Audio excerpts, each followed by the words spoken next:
Well, here's the next bubble to burst. And I would call this the bubble of American exceptionalism. To me, American exceptionalism means, by definition, that Americans are somewhat more resourceful than any other people around the globe. This, historically speaking, is actually quite naive when you consider that this nation was only founded about 250 years ago. So you may want to take note of what has happened elsewhere around the world. So I will begin with tonight's little reading here by quoting from an article by Chris Hedges. And what the title is It's Not Going to Be Okay. The daily bleeding of thousands of jobs will soon turn our economic crisis into a political crisis. The street protests, strikes, and riots that have rattled France, Turkey, Greece, the Ukraine, Russia, Latvia, Lithuania, Bulgaria, and Iceland will soon descend on us. It is only a matter of time, and not much time. When things start to go sour, when Barack Obama is exposed as a mortal, waving a sword at a tidal wave, the United States could plunge into a long period of precarious social instability. At no point in American history has our democracy been in such peril, or has the possibility of totalitarianism been as real. Our way of life is over. Our consumption is finished. Our children will never have the standard of living we had. And poverty and despair will sweep across the land like a plague. This is quite a bleak future. There is nothing President Obama can do to stop it. It has been decades in the making. It cannot be undone with $1 trillion or $2 trillion in bailout money. Our empire is dying. Our economy is on the verge of total collapse. How will we cope with our decline? Will we cling to the absurd dreams of a superpower and a glorious tomorrow, or will we be responsibly face our stark new limitations? Will we heed those who are sober and rational, or those who speak of a new simplicity and humility? Or will we follow the demagogues and charlatans who rise up out of the slime in moments of crisis to offer fantastic visions?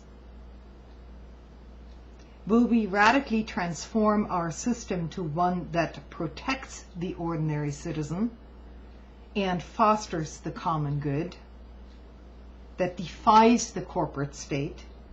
Or will we employ the brutality and technology of our internal security and surveillance apparatus to crush all dissent once and for all? We won't have much time to wait and to find out. There were a few isolated individuals who saw it all coming. The political philosopher Sheldon Wolin, as well as writers as Noam Chomsky, Commerce Johnson, and last but least Naomi Klein, with various other activists and other people ringing the alarm bells early on. They were largely ignored or ridiculed. Our corporate media and corporate universities proved, when we needed them most, intellectually and morally, they are useless.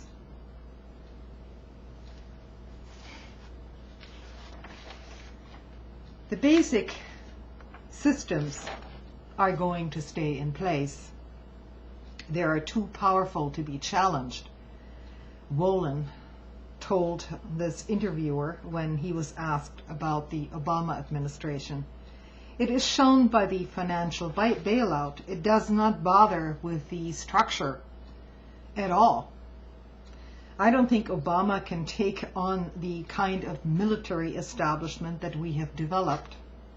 This is not to say that I do not admire him, the author states. He is probably the most intelligent president in quite a few decades. I think he is well-meaning, perhaps.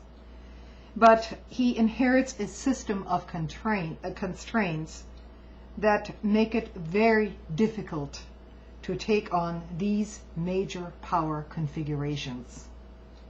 I do not think he has the appetite for it in any ideological sense. The corporate structure is not going to be challenged anytime soon.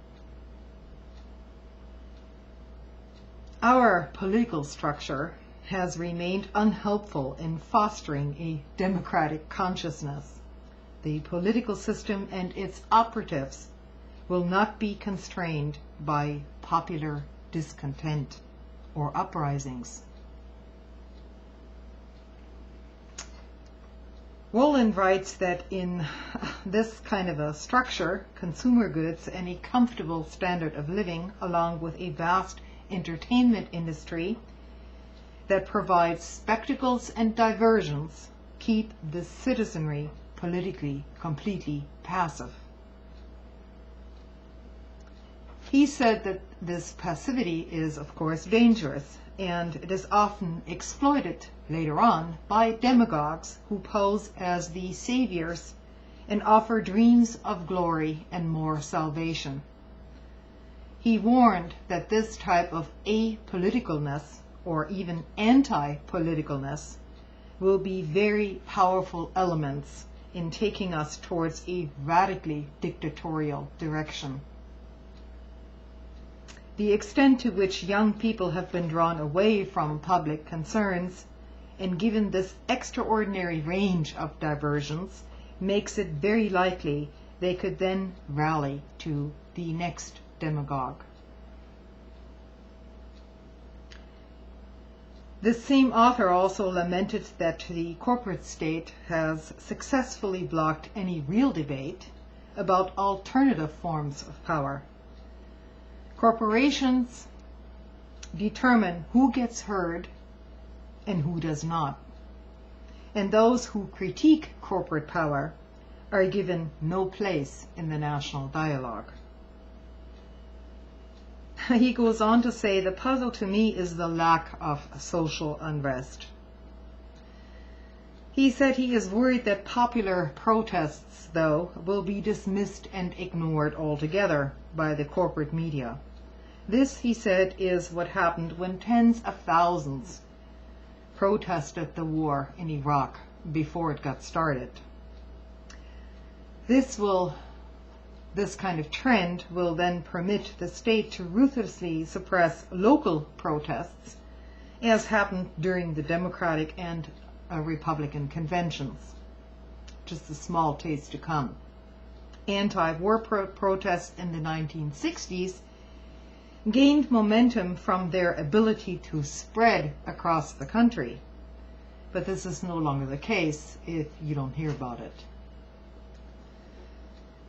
He concludes by saying that his greatest fear is that the Obama administration will achieve relatively little in terms of structural change, and that at best they might keep a broken system going for a little while longer. But there is even growing pessimism towards that possibility. I'll try to post a link to that article. Thanks for listening.